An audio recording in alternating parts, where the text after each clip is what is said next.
Hi guys, it's Tina. Welcome back to my channel where I ask you to picture what financial freedom looks like to you and we talk about ways to get there.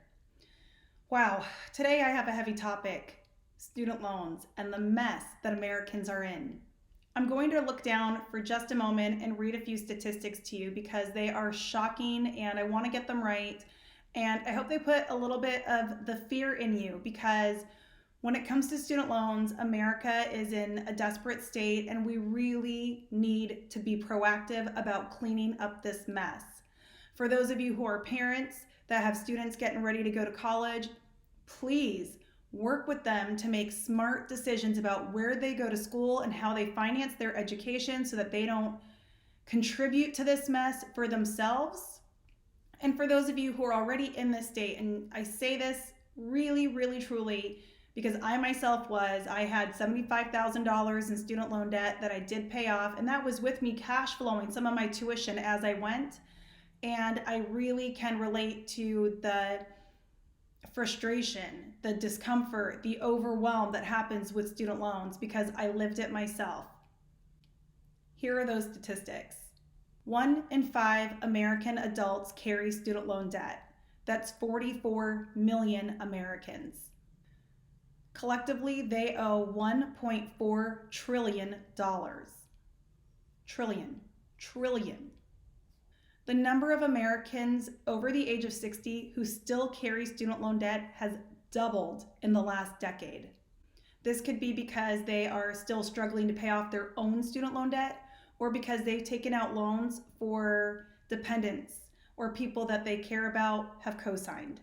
The average monthly student loan payment can be anywhere from $200 to $300, but I have personally coached people where their student loan payment, their minimum payment was $900. Myself, after I consolidated my loans, my monthly student loan payment was $515. And probably the most scary statistic that I found was that in 2015, the default rate for student loans was 10.8%. For comparison, in 2009, during the heart of the Great Recession, the default rate for credit cards was 6.7%, and the default rate for mortgages was 9.4%.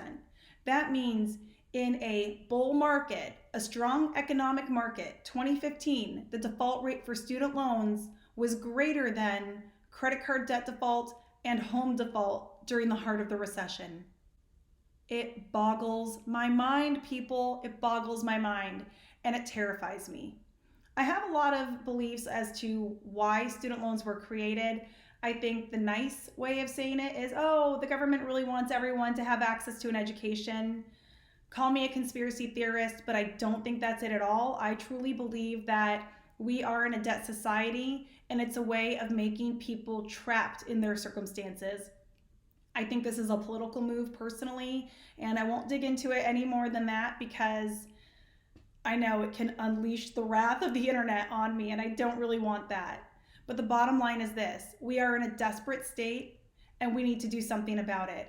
And I don't believe that you'll be able to get your forgiveness for this, although that might be a path for the future. I mean, politicians are actively working on this problem for whatever reason. It's very difficult to get forgiveness, and you cannot bankrupt. You cannot bankrupt student loan debt. Speaking about forgiveness programs, there are several. The first forgiveness program that does exist is for public service work. There's also ones for teachers. So there is a teaching program. There is a forgiveness program for people with disability. There is a forgiveness program for people who are nurses. You can also have your student loans discharged if the school that you went to closed and you never received your degree. Lastly, you could feasibly have student loans forgiven if you have financial hardship, but you guys, all of these programs are not reliable. The financial hardship one requires 20 to 25 years of minimum payment. All of the other programs require anywhere from 10 to 20 years of recurrent payment with no missing payments. I mean, you really have to know if you're going to pursue one of these forgiveness programs, you need to know the explicit rules. You need to read the fine print, and you need to make sure that you are following it to a T And heaven forbid you have any hardship that disrupts your ability to make payments in accordance with the agreement that you signed up for the forgiveness program. Because if you have any screw ups along the way, you can just throw that forgiveness out the window. I don't mean to sound so pessimistic about the forgiveness programs. They probably are of value to some people, but I want you to understand that there is fine print and they are difficult to meet all of the qualifying expectations. So if that is the path that you want to take, please be fully aware of what you're agreeing to and do not mess up. Otherwise, you could throw away years of effort. Another point about forgiveness programs, they don't count for anybody who's got a loan in default. So if your loan has ever been in default, not an option for you. So where does this leave us? What can we do to get out of this messy situation? The number one feedback that should surprise none of you is to create a budget.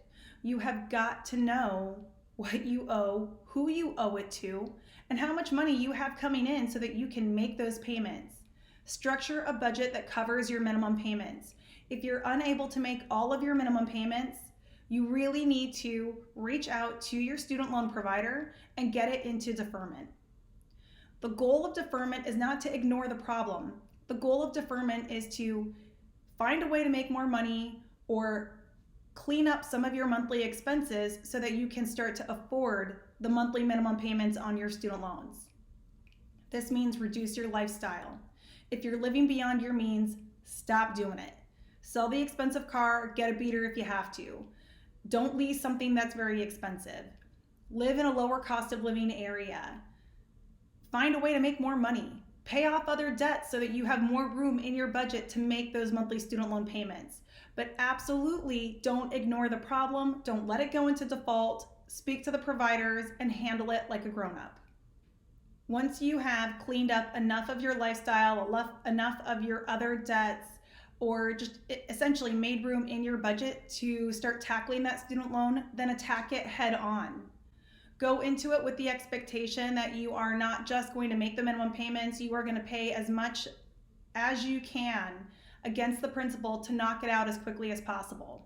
I was coaching a client not long ago, maybe a half a year ago, and we were talking about how she was putting a little bit of extra money here. She was paying extra on her mortgage, she was paying extra on her car, she was paying extra in a few different ways, but her smallest debt was her student loan, but she still couldn't see how she was going to be able to pay it off in the next 3 years. And I told her the number one advice that I have for you is to focus your money. Quit squirreling a little bit of money away in this savings account and in that savings account and a little extra to your 401k and a little extra to your mortgage. Stop with the diffused approach. Instead, focus it on your student loans. When she did this, we ran through the numbers and we were able to specify an exact timeline for her to pay off that student loan debt. And I want to say it was like exactly a year. She originally thought it was going to take her 3 years, and it was very disheartening to her. Just knowing that by focusing her money, she could alleviate her situation in so much less time was such a monumental win for her psyche and for her financial well-being. And then my last bit of advice for anybody dealing with student loan debts, and this is actually how I paid off my student loan debts: if you come into windfall money, throw it toward your student loans. I mean, really, if you have other debts that you want to wipe out because you're still in the process of cleaning up your budget so that you can actually afford the minimum payments on everything, or so that you can just feel confident in wiping out a variety of smaller debts so you can focus on the bigger one, which for many people is their student loans and then their mortgages, you can do that too. But when you come into windfall money, a lot of people will feel like, wow, this is free money. It's unexpected money. I'm going to have fun with this. I'm going to go on a great vacation. I'm going to buy a new car. I'm going to buy toys. Don't do that. Stick to your plan. Apply it to the debt that will give you the most freedom. Having fun now is important. I do encourage people to build fun money into their budget, but I have to tell you, a large windfall of money should not be the time to buy the Rolex. It should be the time to pay off your credit cards and pay off your student loans. I don't feel like I'm telling anybody anything they haven't heard before, but it's a message that bears repeating. Absolutely, you guys, cleaning up your student loans, helping people not take out student loan debt is so very important. I hope you all have financial success. I really truly wish nothing but blessings on all of you. I'll see you guys in the next video.